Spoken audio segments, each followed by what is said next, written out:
منم کوروش، شاه جهان، شاه بزرگ. درود بر انسان‌های آزاده و رسانه‌هایی که رسالت خودشونو بدون هیچ ترس و واهمه‌ای انجام میدن به جهت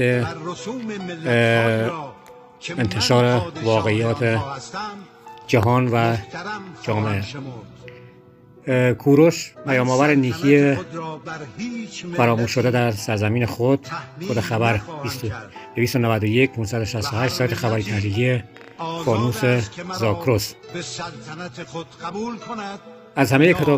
اگر همه کتاب‌های تاریخ بشریت را گرد آوریم و عصاره اندرزها و حکمت‌های آنها را بیرون بکشیم، باز هم آموزه‌های کوروش کبیر در سه جمله خلاصه تمام آنهاست: پندار نیک، گفتار نیک، کردار نیک. سه واژه‌ای که نه تنها راه زیستن بلکه منشور جهانی انسانیت‌اند.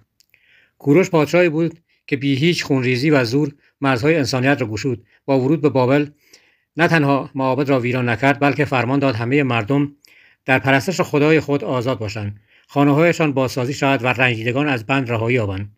این همان روحی است که قرنها بعد تمدن بشری تازه آن را به نام حقوق بشر شناخت. آثار باشکوه تخت جمشید تنها تندیس‌هایی از سنگ نیستند. هر حجاری بر آن سطری از کتاب تمدن است که بر عدالت، خرد و احترام به انسان بنا شده. در میان سنگ‌نوشته‌های منسوب به کوروش حتی قوانینی درباره رفتار مهربانانه با حیوانات و پرهیز از آزار جانداران آمده است و بیشک چنین انسانی را میتوان پیامبری از سوی خداوند برای گسترش نیکی و عدالت دانست.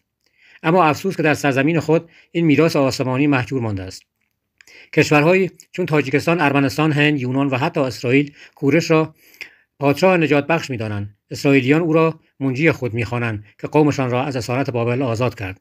در تاجیکستان نام و یاد او در مدارس و ادبیات رسمی زنده است، اما در ایران زادروزش از تقویم رسمی حذف شده و هر سال بزرگداشتش با محدودیت روبروست.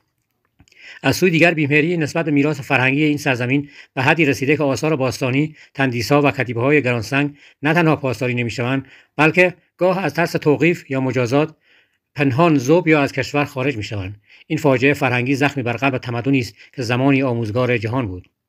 نمونه روشن از این بی‌توجهی سنگ‌نوشته تاریخی شاپورخاست خرم‌آباد کنونی است که قدمت این شهر توسط کارشناسان جهانی به 63000 ساله دوران نئاندرتال‌ها برمیگرده.